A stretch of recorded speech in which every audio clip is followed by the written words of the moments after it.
চিত্রনায়িকা পরিমণি এখন কাশিমপুর কারাগারে, সহযোগী দীপুরও জামিন নামঞ্জুর। রিমান্ডে চায়নি সিআইডি, জেলে পাঠানো হলো রাজ মৌকেও। 4 দিনের ব্যবধানে পদ্মা সেতুর 10 নম্বর পিলারে আবারও ফেরির ধাক্কা। চালকের অদক্ষতাকেই দুষলেন প্রতিমন্ত্রী। ফিটনেসবিহীন ছিল ফেরিটি। করোনায় আরও শতাধিক মৃত্যু, শনাক্ত কমে আসলেও হাসপাতালের শয্যা সংকট। বাড়ছে ডেঙ্গুও, রোগী সামলাতে চিকিৎসকদের হিমশিম অবস্থা। মহামারীর বিচ্ছিন্নতায়ও ডিজিটাল ব্যবস্থাপনার জোরে গতিশীল বাংলাদেশ।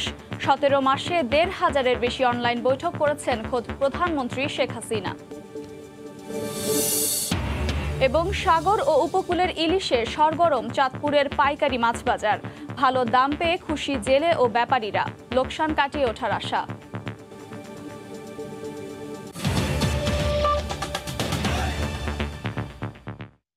সময় সংবাদের সঙ্গে আছি আমি আফরোজা মৌটুসী। চিত্রনায়িকা পরিমণির ঠিকানা এখন কাশিমপুর কারাগার। জামিন নামঞ্জুর করে তাকে কারাগারে পাঠান বিচারক। জেলে পাঠানো হয়েছে প্রযোজক রাজ, কথিত মডেল মৌসহ আরও 4 জনকে। আসামি পক্ষের আইনজীবীর দাবি 6 দিনের রিমান্ডে বিপর্যস্ত পরীর চিকিৎসার প্রয়োজন ছিল। রাষ্ট্রপক্ষ বলছে তারা জামিন পাওয়ার যোগ্য নয়। 2 দফায় 6 দিনের রিমান্ড শেষে শুক্রবার দুপুরে আদালতে আনা হয় চিত্রনায়িকা পরিমণিকে। প্রযোজক রাজ, কথিত মডেল মৌসহ আরও 4 আসামিকেও কোর্টে আনে সিআইডি। তবে রিমান্ডের কোনো আবেদন না থাকায় তাদের বিচারকের সামনে হাজির করা হয়নি। আদালতের গারদখানাতেই রাখা হয় তাদের।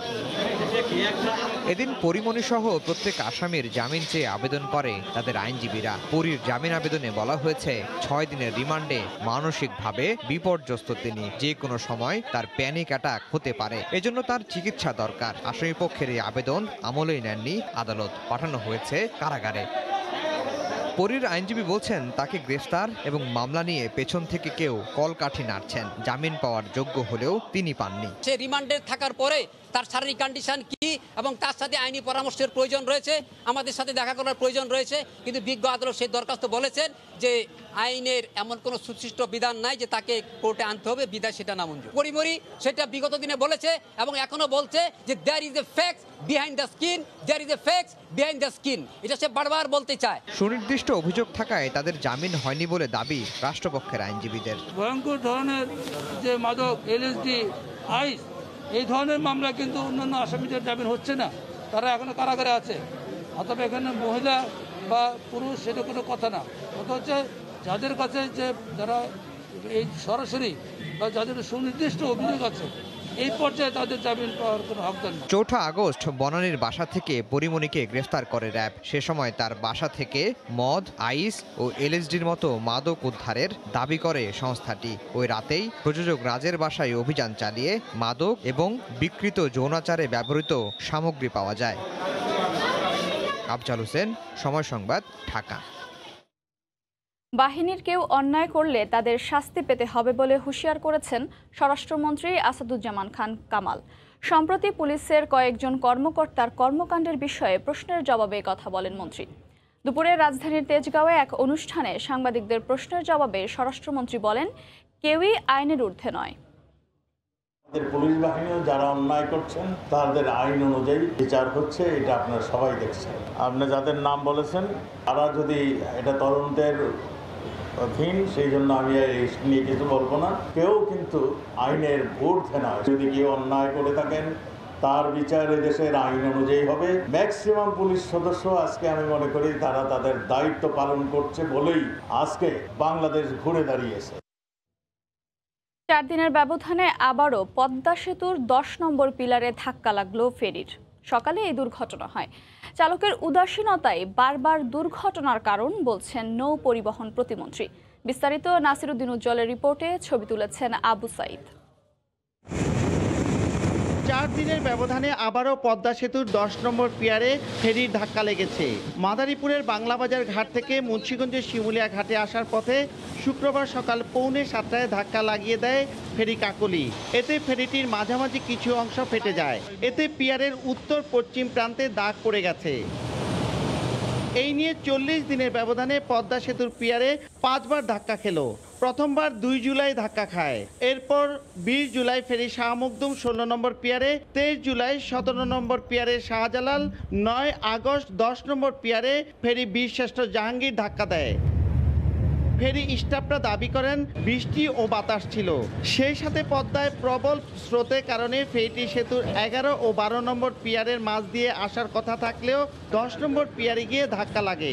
পরে ফেরিটি সেতুর ৯ ও ১০ নম্বর পিয়ারের ভিতর দিয়ে শিমুলিয়া ঘাটে পৌঁছায়। ফেরিটিতে ২৪টি ছোট যান ছিল, তবে যাত্রী ও পরিবহনের কোনো ক্ষতি হয়নি।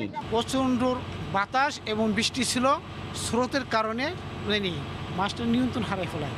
ঝড় বৃষ্টির কারণে জাহাজ কন্ট্রোল করতে পারে না, তখন ফিলারের উপরে পড়ছে। ট্র্যাকারে চেক করে দেখলাম যে আজকে কাকলি ফেরিটা আড়াআড়ি ক্রস করেছে কোনাকুনিভাবে, সে সরাসরি এসে পারপেন্ডিকুলার করে নাই, যার জন্য এটা একটা কারণ। নৌ পরিবহন প্রতিমন্ত্রী পদ্মা সেতু দুর্ঘটনাস্থল ও মাঝিকান্দির ঘাট এলাকা পরিদর্শন করেন। প্রতিমন্ত্রী বলেন, এমন ঘটনায় সেতুর ন্যূনতম ক্ষতি হবে না। আমরা অনেকগুলো পদক্ষেপ নিচ্ছি, তারপরেও আজকেও একটা ঘটনা ঘটে গেছে। হালকা হলেও আমরা এটা হালকাভাবে দেখতেছি না। আমাদের কাছে যেটা প্রতীয়মান হয়েছে, কিছুটা অসচেতনতা, উদাসীনতা এখানে কাজ করেছে। তবে ফেরি চালকের অবহেলার কারণে এই দুর্ঘটনা ঘটে বলে জানান প্রতিমন্ত্রী। ফেরি কাকলি ছিল ফিটনেসবিহীন। পদ্মা সেতুতে ফেরির ধাক্কা যেন থামছেই না। জুলাই মাসে ৩ দফা ধাক্কার পর আগস্টের ৯ তারিখে চতুর্থ ধাক্কা নিয়ে যখন আলোচনা চারিদিকে, তখনই পঞ্চম ধাক্কাটি লেগেছে সেতুর ১০ নম্বর খুঁটিতে। নাসিরউদ্দিন উজ্জ্বল, সময় সংবাদ, মুন্সিগঞ্জ। পদ্মা সেতুর খুঁটিতে বারবার ধাক্কা শুধু চালকের অদক্ষতা বলে উড়িয়ে দেওয়া যাবে না। এর মধ্যে ষড়যন্ত্র আছে কিনা খতিয়ে দেখা হবে বলে জানিয়েছেন সড়ক পরিবহন ও সেতুমন্ত্রী ওবায়দুল কাদের। বিকেলে মুন্সিগঞ্জের মাওয়া প্রান্তে পদ্মা সেতু পরিদর্শন শেষে তিনি একথা বলেন। পদ্মা সেতু নিয়ে অনেক ষড়যন্ত্র হয়েছে, এখনো পদ্মা সেতু পেছনে লোক লেগে আছে, দেশে বিদেশে লেগে আছে। যেভাবে পদ্মা সেতু কেন বারে বারে আঘাত পাচ্ছে, কি কারণে? এখানে কোনো ষড়যন্ত্র আছে কিনা, কোনো অন্তর্ঘাত আছে কিনা, সেটা আজকে তদন্ত করে দেখতে হবে। দেশে সংক্রমণ হার ধীরে ধীরে কমলেও পাল্টায়নি হাসপাতালগুলোর চিত্র। আইসিইউ আর শয্যা না পেয়ে হাসপাতালে ছুটছেন স্বজনরা। ২৪ ঘন্টায় রাজধানীর বাইরে ১১০ জন মারা গেছেন। সবচেয়ে বেশি ১৬ জনের মৃত্যু হয়েছে ময়মনসিংহ মেডিকেলে। সর্বোচ্চ শনাক্তের হার ৩১% সিলেটে। রিপোর্টার ও জেলা প্রতিনিধিদের পাঠানো তথ্য ও ছবিতে রিপোর্ট।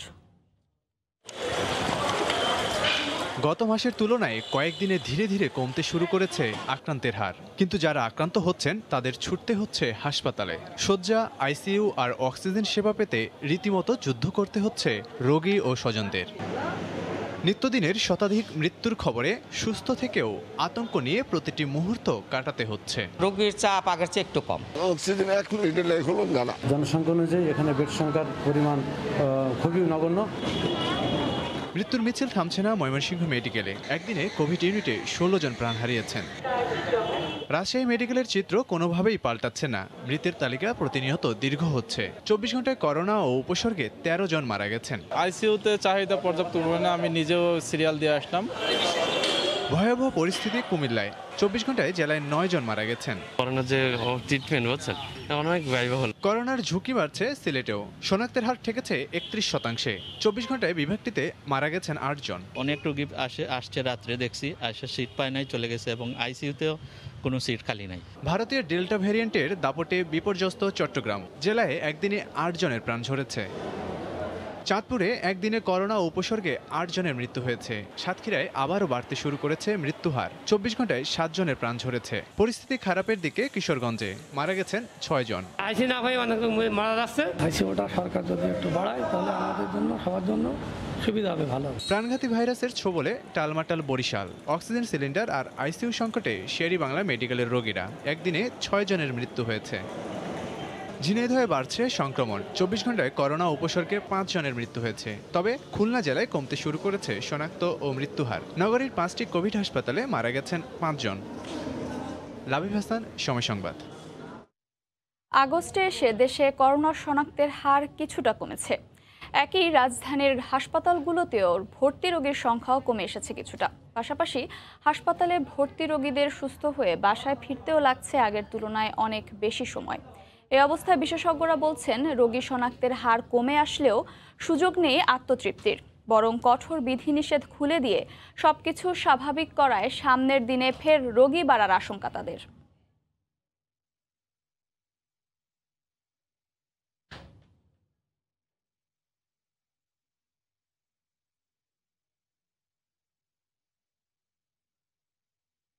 টানা ৩১ দিন পর মুক্তি মিলছে হাসপাতাল থেকে, এবার ঘরে ফেরার পালা। মুন্সিগঞ্জের টঙ্গিবাড়ি এলাকার বাসিন্দা ৫০ বছর বয়স্ক গৃহিণী ইয়াসমিনের করোনা ধরা পড়ে জুলাইয়ের মাঝামাঝি সময়ে। এক পর্যায়ে জটিলতা দেখা দিলে ভর্তি হন ডিএনসিসি কোভিড হাসপাতালে। হাসপাতালটির আইসিইউতেই কেটে যায় ১৯টি দিন। শ্বাসকষ্ট ছিল, যেমন ওষুধ দিছে অনেক, ওষুধ খেলে ভালো হয়ে যাবো। ৩৬ দিন পর একই হাসপাতাল থেকে ছাড়পত্র পেয়ে স্ত্রী সানোয়ারা খাতুনকে নিয়ে গ্রামের বাড়ি কুষ্টিয়ায় ফিরছেন সাইফুল ইসলাম। হাসপাতালে ভর্তির পর সানোয়ারা খাতুনকে ২ দফায় নিতে হয় আইসিইউতে। করোনা রিপোর্ট পাইছি, অক্সিজেনও ভালো পাইছি, এখন এখান থেকে ডাক্তার ছুটি দিয়েছে। তবে বর্তমানে হাসপাতালে ভর্তি রোগীদের অধিকাংশেরই জটিলতা খুব বেশি, যাদের সুস্থ হতে সময় লাগছে আগের তুলনায় অনেক বেশি। ২ মাস ৩ মাস এরকম সময় লেগে যায়। চিকিৎসকরা বলছেন, কঠোর বিধিনিষেধের সময়ে হাসপাতালে নতুন ভর্তি রোগীর সংখ্যা ছিল অনেক বেশি, তবে সেই তুলনায় বর্তমানে ভর্তি রোগীর সংখ্যা কমে এসেছে কিছুটা। বেশিরভাগ রোগীরই খুব শ্বাসকষ্ট, জ্বর যাচ্ছে না, অথবা তার বিভিন্ন কুমরবিডিটিস, তাকে সুস্থ করতে বেশ সময় লাগে, যার জন্য আমাদের রোগীগুলি ছুটি দিতেও সময় লেগে যায়। জনস্বাস্থ্য বিশেষজ্ঞরা বলছেন, বিধিনিষেধ তুলে দেয় সামনের ১ থেকে ২ সপ্তাহ পর ফের শঙ্কা রয়েছে পরিস্থিতি পাল্টে যাওয়ার। খুলে দেওয়ার পরে যে সংক্রমণটা বাড়বেই, কারণ অবশ্যই মানুষের চলাচল যখন লকডাউন ছিল তার চেয়ে বেশি হবে, কয়েক গুণ বেশি হবে। তাহলে কয়েক গুণ নতুন করে সংক্রমিত হওয়ার আশঙ্কা আছে। এখন সময় বলবে যে এটা আসলে ইম্প্যাক্টটা কত বড়। করোনা মোকাবিলায় বিকল্প নেই স্বাস্থ্যবিধি মেনে চলার, পাশাপাশি বেশি সংখ্যক মানুষকে টিকার আওতায় আনার পরামর্শ বিশেষজ্ঞদের। রাশেদ বাপ্পি, সময় সংবাদ, ঢাকা। পাল্লা দিয়ে বাড়ছে রাজধানীতে ডেঙ্গু আক্রান্তের সংখ্যা। হাসপাতালে যেসব ডেঙ্গু আক্রান্ত রোগীকে নিয়ে আসা হচ্ছে তাদের বেশিরভাগই আসছে দ্বিতীয় স্টেজে। দ্রুত প্লাটিলেট কমে শক সিন্ড্রোমে চলে যায় রোগী। এসব গুরুতর শিশুর জীবন বাঁচাতেই বেগ পেতে হচ্ছে। দেরি না করে দ্রুত হাসপাতালে আসার পরামর্শ দিয়েছেন চিকিৎসকরা। জ্বর হলে ডেঙ্গু টেস্ট করাতে না করাতেই খারাপ অবস্থায় চলে যাচ্ছে রোগীরা। হাসপাতালের ডেঙ্গু ওয়ার্ড ঘুরে দেখা যায় আক্রান্তদের 40%ই 4 থেকে 14 বছরের শিশু। রাতে জ্বর, সকালে যাই ডাক্তারের কাছে, করোনা নেগেটিভ আসছে, ডেঙ্গু পজিটিভ। জলাবদ্ধতা, অপরিষ্কার বা পরিষ্কার পরিচ্ছন্ন এলাকা। অনেকে এলাকায় এডিস মশার উপদ্রবের কারণ জানলেও অনেকে বুঝতেই পারছেন না সন্তানের ডেঙ্গু হবার কারণ কি। আমাদের পাশে একটু ডোবার মতো পানি টানি জমে থাকে, রাজারবাগ কোয়ার্টারে থাকি, ওইখানে তো সবসময় ওষুধ দিতেছে, তারপরে কিভাবে হয়েছে বলতে পারবো না। যে জায়গায় থাই পরিবেশ ভালো আছে, তারপরে কোত্থেকে যে কামড়াইছে তা তো জানি না, মশারি টশারি তো টানাই। এবারের ডেঙ্গুর ধারা ভিন্ন। ডেঙ্গুর অন্যান্য সিনড্রোমের সাথে নিঃশ্বাসের কষ্ট, দ্রুত প্লাটিলেট কমে শক সিনড্রোমে পড়ে যাচ্ছে। চিকিৎসকরা বলছেন, ক্লাসিক্যাল ডেঙ্গুতে রক্তপাত হয়, তবে রোগী মারা যায় না। তবে হেমোরেজিক ডেঙ্গুতে শক সিনড্রোম এতটাই ঝুঁকিপূর্ণ যে রোগী মারা যাওয়ার সংখ্যা বেড়ে যায় দ্বিগুণ। ডেঙ্গু শক নিয়ে যে পেশেন্টগুলো প্রেজেন্ট করে, এই পেশেন্টগুলো যদি ঠিকমতো ম্যানেজমেন্ট না পায় বা সেগুলো যদি গিয়ে প্রপারলি যদি তারা টাইমলি হসপিটালে অ্যাডমিট হতে না পারে, সেই পেশেন্ট কিন্তু সেই পেশেন্টের মরবিডিটি কিন্তু অনেক বেশি। সেই পেশেন্টগুলো কিন্তু আসলে আমরা খুব খারাপ স্টেজেই পাই। সবারই আসলে উচিত যে বাচ্চাকে আর্লি যে কোনো একজন পেডিয়াট্রিশিয়ান বা শিশু বিশেষজ্ঞ কাউকে দেখায়া যে বাচ্চাটার অ্যাসেসমেন্ট করা, ক্লিনিক্যাল অ্যাসেসমেন্ট করা। চলতি বছরের সর্বোচ্চ সংখ্যক ডেঙ্গু রোগী পাওয়া গেছে চলতি মাসেই। 12 দিনে ভর্তি 2776 জন, গত বছরের তুলনায় যা 60 গুণ বেশি। সেলিয়া সুলতানা, সময় সংবাদ, ঢাকা। মহামারীর 1.5 বছর পেরিয়ে কোথায় দাঁড়িয়ে বাংলাদেশ? এমন প্রশ্নের কিছু আপেক্ষিক উত্তর মিললেও মূলত ডিজিটাল ব্যবস্থাপনার বড় সুফল ভোগ করছে দেশবাসী। এই বাস্তবতায় এখন বদলে যাওয়ার দৃষ্টান্ত। বৈশ্বিক কিংবা স্থানীয় বিচ্ছিন্নতার মধ্যেও কক্ষচ্যুত হয়নি দেশ। স্বাস্থ্য থেকে শিক্ষা, সব খাতেই ডিজিটাল ছোঁয়া সুরক্ষিত করেছে কোটি প্রাণ। রাষ্ট্রের গতিশীলতায় গেল 17 মাসে 1558টি অনলাইন বৈঠক করেছেন খোদ প্রধানমন্ত্রী। বিস্তারিত জানাচ্ছেন দেবাশিস রায়। করোনার থাবায় লন্ডভন্ড সব, জীবন বাঁচানোর প্রাণপণ চেষ্টায় পাল্টে গেছে বাস্তবতা। জীবন নাকি জীবিকা, কিসের প্রাধান্যে রক্ষা পাবে দেশ, এই দোলাচলে প্রান্ত থেকে কেন্দ্র। কার্যক্রম সীমিতের যুদ্ধে যখন সব স্তব্ধ, তখনও ডিজিটাল ব্যবস্থাপনায় আর্থিক লেনদেন থেকে শুরু করে পড়াশোনা, কেনাকাটা, বিচার প্রক্রিয়া, এমনকি কোরবানির পশু কেনাবেচাও মানুষ সেরেছেন অনলাইনেই। বিচ্ছিন্নতার শুরু থেকেই বিচক্ষণ সরকার প্রধান তার কর্মপদ্ধতি পাল্টে ফেলেন। ভিডিও কনফারেন্সে নিজে এবং পুরো সরকার ব্যবস্থা সক্রিয় রাখতে সব সামলেছেন প্রধানমন্ত্রী শেখ হাসিনা। গৃহবন্দিত্বের 1.5 বছরে ঘর থেকেই মন্ত্রিসভা বৈঠক সহ রাষ্ট্রীয় কাজ করেছেন ডিজিটাল পদ্ধতিতে। স্বাভাবিক সময়ে মাননীয় প্রধানমন্ত্রী যেভাবে সশরীরে যেতেন, সেটা কিন্তু আরও বেশি ব্যাপক আকারে হয়েছে ডিজিটাল প্ল্যাটফর্মের মাধ্যমে। মাননীয় প্রধানমন্ত্রী 2020 সনে ভিডিও কনফারেন্সিং করেছিল 475টি, এবং সর্বমোট আমরা এই 20 এবং 21 সনে করেছে হচ্ছে 1558টি ভিডিও কনফারেন্সিং। প্রত্যেকটি বৈঠক কিন্তু প্রতি সপ্তাহে মাননীয় প্রধানমন্ত্রী সম্পাদন করেছেন। এগুলোর ফলে যেটা হয়েছে, আমাদের প্রশাসনিক কাজে কোনো ধরনের গতি বাধাগ্রস্ত হয়নি। ডিজিটাল অবকাঠামো না থাকলে মহামারীতে মানুষ বাঁচানো সম্ভব হতো না বলেও মনে করেন সরকারের নীতি নির্ধারকরা। যে সেবাগুলো আজকে আমরা 2020 বা 21 সালে আমরা ব্যবহার করছি, 2008 সালে যদি এই মহামারী বাংলাদেশে মোকাবেলা করতে হতো, তাহলে আমাদের কি অবস্থা হতে পারত। অর্থনৈতিক কর্মকাণ্ড ডিজিটাল পদ্ধতির কারণে কোনোভাবেই বাধাগ্রস্ত তো হয়নি, অনেক ক্ষেত্রে কিন্তু কিছুটা আরও বেগবান হয়েছে। 1 দশক আগেও পশ্চাৎগামী দেশ দুর্যোগেও গতিশীল থাকার ক্ষেত্রে বিশ্বে নতুন নজির গড়েছে বলেও মনে করেন প্রধানমন্ত্রীর মুখ্য সচিব। সবচেয়ে বড় ইউজার এই ডিজিটাল পদ্ধতির কিন্তু স্বয়ং মাননীয় প্রধানমন্ত্রী। রাষ্ট্রীয় যে সমস্ত প্রোগ্রাম আছে সবগুলো কিন্তু ডিজিটাল পদ্ধতিতে হয়েছে। এই ক্ষেত্রে আমি মনে করি মাননীয় প্রধানমন্ত্রী বিশ্বে একটি নজির স্থাপন করেছেন। নিজস্ব ব্যবস্থাপনায় শুধু করোনার সংকটময় পরিস্থিতি নয়, যে কোনো বৈরিতা দ্রুত কাটিয়ে ওঠার সক্ষমতা অর্জনের পথেই দেশ এগিয়ে যাবে বলে আশা দেশবাসীর। দেবাশিস রায়, সময় সংবাদ, ঢাকা। বঙ্গবন্ধুকে অস্বীকার করে যারা এদেশে রাজনীতি করছে, তাদের রাজনীতি চিরতরে বন্ধ করে দেয়া উচিত বলে মনে করেন তথ্যমন্ত্রী ডক্টর হাসান মাহমুদ। সকালে শোক দিবস উপলক্ষে জাতীয় প্রেস ক্লাব আয়োজিত এক আলোচনা সভায় তিনি কথা বলেন। ৭৫-এর হত্যাকারীদের অনুসারীরাই বঙ্গবন্ধুকে জাতির পিতা হিসেবে স্বীকার করে না বলেও মন্তব্য করেন তথ্যমন্ত্রী। স্বাধীনতার 50 বছর পরও আমাদের দেশে বঙ্গবন্ধুকে অস্বীকার করে রাজনীতি করা হয়, বঙ্গবন্ধুকে অস্বীকার করা হয়, এটি বন্ধ হওয়া দরকার। বাঙালি ইতিহাসে প্রথম জাতিরাষ্ট্র প্রতিষ্ঠা করতে সক্ষম হয়েছে বঙ্গবন্ধুর নেতৃত্বে, তাকে অস্বীকার করা হয়। এটি যারা করে তাদের রাজনীতি এই দেশে চিরতরে বন্ধ হওয়া প্রয়োজন।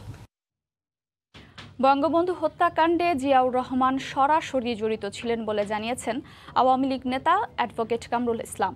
দুপুরে এক শোক সভায় ভার্চুয়ালি অংশ নিয়ে কথা বলেন তিনি।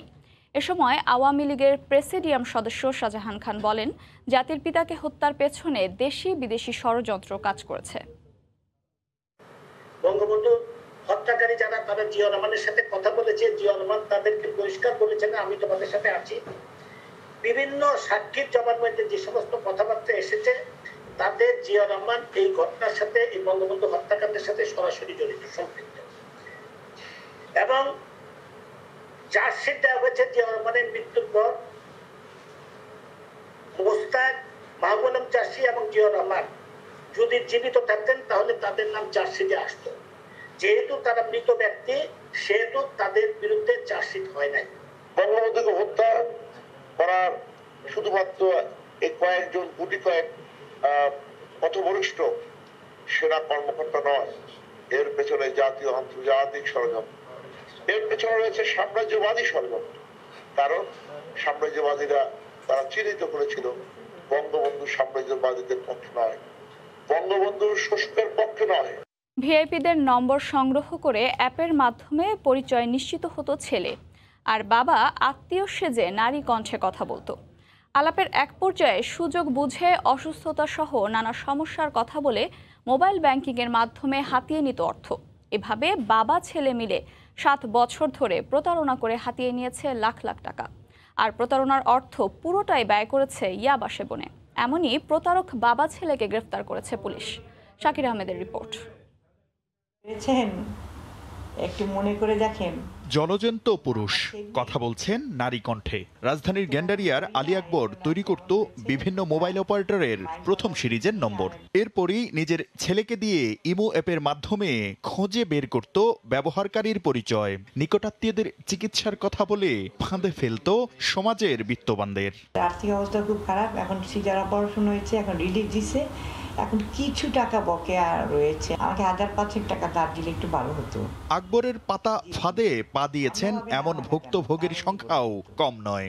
আমার কাছে কণ্ঠস্বরটা নন একজন রিলেটিভসের মতো মনে হলো। আমি বললাম যে অমুক, সাথে সাথে এই এতক্ষণে চিল্লা এসো, এরকম অ্যাড্রেস করে কিছুক্ষণ পরে খুব হারিনেস নিয়ে বললো আসলে ইমার্জেন্সি প্রয়োজনে তোমাকে ফোন করেছি, আমার একটু খুব প্রবলেম, আমি বাইরে আছি, আমার কিছু টাকা দরকার। সাথে সাথেই সে ফোন দিয়ে বলে আমার ভুল হয়ে গেছে, আমি তো 5000 বলছি, মনে হয় 5 না 10,000 টাকা লাগবে। তুমি যদি 3000 টাকা কিছুক্ষণের মধ্যে বিকাশ করে পাঠাও তাহলে অনেক উপকার হয়।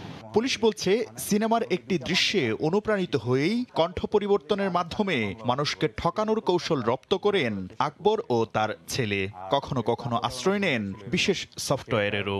ভিআইপি নাম্বার যেমন 01711 or 111 এইভাবে নিয়ে সে নিজে নিজে নাম্বার বসাতো। এই নাম্বারগুলিকে সে পরে আপনার ইমোতে ইম্পোজ করতে, যদি ইউজারের সেখানে পরিচিতি পেয়ে যায় তখন সে করে কি এই নাম্বারে ফোন করে, তার এই আবেদনে কেউ সাড়া দিত, তখন সে করতো কি আবার হয়তো আরেকটা অ্যামাউন্ট চাইতো। 7 থেকে 8 বছরের প্রতারণাকালে আকবর কয়েক লাখ টাকা হাতিয়ে নিলেও পুরোটাই খুইয়েছেন মাদকের ধোঁয়ায়। ইলিগ্যাল গেইনটা ভালো নিতে পারে, সেই ক্ষেত্রে তার 10-15টা ইয়াবা সেবন করে। প্রতারক আলী আকবরের বিরুদ্ধে রাজধানীর বিভিন্ন থানায় দায়ের করা মামলাগুলো খতিয়ে দেখছে পুলিশ। শাকির আহমেদ, সময় সংবাদ, ঢাকা। সাগর ও উপকূলে ধরা পড়েছে প্রচুর ইলিশ। সরগরম হয়ে উঠেছে চাঁদপুরের বড় স্টেশন পাইকারি মাছ বাজার। দাম ভালো পাওয়ায় খুশি জেলে ও ব্যাপারীরা। মাছের সরবরাহ অব্যাহত থাকলে বিগত দিনের লোকসান উঠবে বলে আশা ব্যবসায়ীদের। ফারুক আহমেদের তথ্য ও নাইমুল ইসলাম নীরবের ছবি নিয়ে রিপোর্ট। ক্রেতা বিক্রেতার হাক ডাকে জমজমাট ইলিশের পাইকারি বাজার চাঁদপুরের বড় স্টেশন। আকার ভেদে থরে থরে সাজানো ইলিশের চাক। সাগর ও উপকূলীয় এলাকার নদীতে প্রচুর ইলিশ ধরা পড়ছে, আর দাম ভালো পাওয়ার আশায় জেলে ও ব্যাপারীরা ইলিশের চালান নিয়ে সরাসরি এখানে ছুটে আসছেন। প্রতিদিন কয়েক হাজার মন ইলিশ বিক্রি হচ্ছে বড় স্টেশনের এই পাইকারি বাজারে। এখান থেকে রাজধানী সহ দেশের বিভিন্ন বাজারে চলে যাচ্ছে ইলিশের চালান। বরিশালে যে মাছটা ধরি, বরিশালের এদিকে মনে করেন না মাছের দামটা একটু কম, তাই আমরা গাড়ি দিয়ে চাঁদপুরে নিয়ে আসি। চাঁদপুরে একটু রেটটা ভালো পাওয়া যায়, দাম ভালো দেখি আমরা সাগরের মাছটা চাঁদ বললে। দীর্ঘদিনের মন্দাভাব দূর হওয়ায় খুশি পাইকার ও ব্যবসায়ীরা। ইলিশের সরবরাহ বেড়ে যাওয়ায় ভালো দাম পেয়ে লোকসান কাটিয়ে ওঠার প্রত্যাশা তাদের। একটা মাছ আছে 500 থেকে 600, ওই মাছটা চলতেছে 24,000 25,000, মানে 600 থেকে 625 টাকা। আর একটা মাছ আছে বড় 1 কেজির উপরে, ওটা হলো 40-42,000, 1000 থেকে 1050 টাকা কেজি চলতেছে। উপকূলীয় জেলা থেকে আজকে 2-3 দিন ধরে মাছের পরিমাণ, মাছের সরবরাহ কিছুটা বেড়েছে। তো আশা করি আমরা এভাবে যদি কন্টিনিউ করে আমাদের যে লোকসান ছিল, আমরা যে লোকসানের মুখে ছিলাম, সেটা আমরা রিকভার করতে পারবো। পাইকারি এই মাছের মোকামে প্রতিদিন 1.5 থেকে 2,000 মন ইলিশ সরবরাহ হচ্ছে। সময় সংবাদ, চাঁদপুর। এ পর্যায়ে শীর্ষ সংবাদ জানিয়ে দিচ্ছি আরেকবার। চিত্রনায়িকা পরিমণি এখন কাশিমপুর কারাগারে। সহযোগী দীপুরও জামিন নামঞ্জুর। রিমান্ড চাইনি সিআইডি, জেলে পাঠানো হলো রাজমৌকেও। 4 দিনের ব্যবধানে পদ্মা সেতুর 10 নম্বর পিলারে আবারও ফেরির ধাক্কা। চালকের অদক্ষতাকেই দুষলেন প্রতিমন্ত্রী। ষড়যন্ত্র আছে কিনা খতিয়ে দেখা হবে বললেন সেতুমন্ত্রী। এবং করোনায় আরও শতাধিক মৃত্যু, শনাক্ত কমে আসলেও হাসপাতালের শয্যা সংকট। বাড়ছে ডেঙ্গুও। রোগী সামলাতে চিকিৎসকদের হিমশিম অবস্থা। এই ছিল এখনকার মতো, সঙ্গে থাকুন সময়ের।